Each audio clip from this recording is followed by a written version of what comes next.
Now I have you all to myself.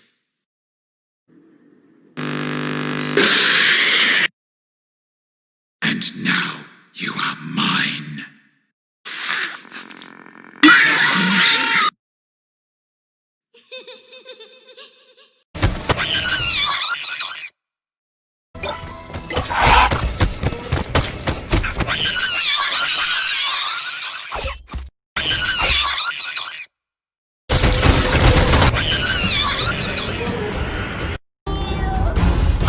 Hello, friends.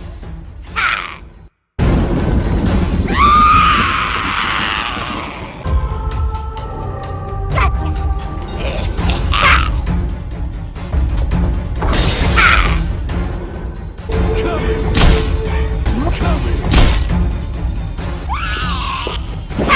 Hello, friends. Yes, those footsteps. You were wondering? Yes, those footsteps. Louder.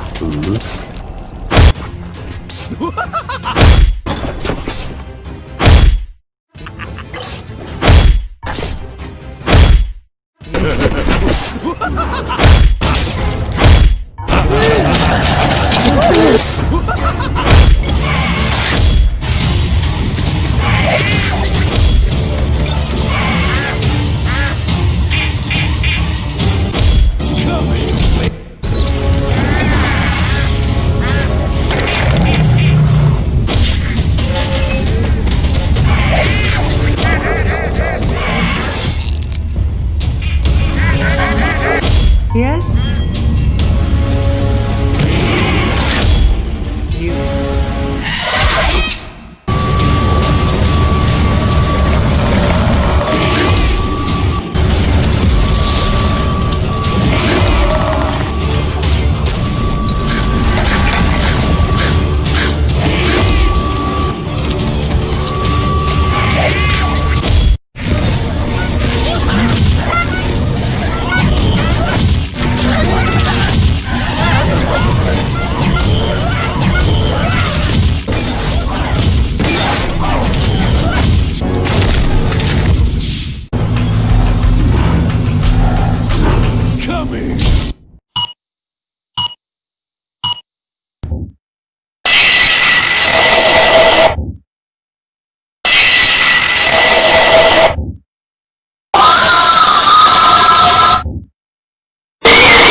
although the fairy could not possibly know what the child was dreaming about.